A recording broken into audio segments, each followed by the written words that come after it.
আসসালামু আলাইকুম, কেমন আছেন সবাই? আশা করি ভালো আছেন। এখন আমি বিকেলের নাস্তা বানাবো, এই কারণে আমি এখানে নিয়ে নিয়েছি আটা, একটু হলুদের গুঁড়া, আর এখানে আমি গাজর পেঁয়াজ কেটে রাখছি।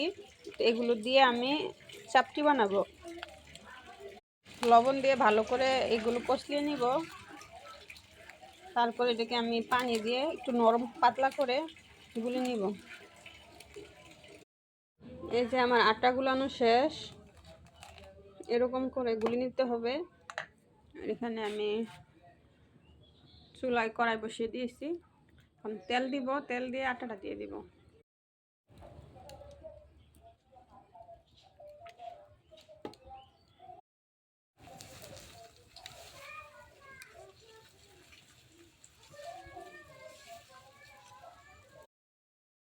এখন একটা সরা দিয়ে ঢেকে দিব।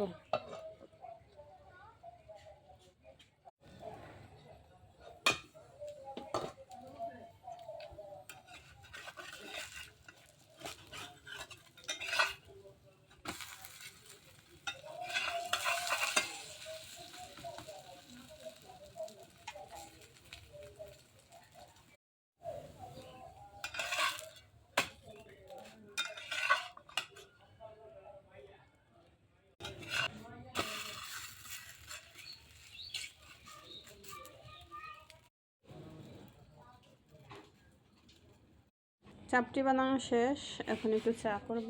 চা করার জন্য এখানে গরম মশলা দিয়ে দিলাম, তেজপাতা, এলাচ, দারচিনি, একটু লবণ। এই যে চা হয়ে গেছে, বিকালের নাস্তা রেডি। তো ভালো থাকবেন সবাই, সুস্থ থাকবেন। আল্লাহ হাফেজ।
সকালে মাছের তরকারি রাঁধছি, আর কি যেন বিকেলে শাক ভাজি ছিল, তাই খাচ্ছি। সকালে দুপুরে ডাল রাঁধছি, ভেন্ডি ভাজি করছি।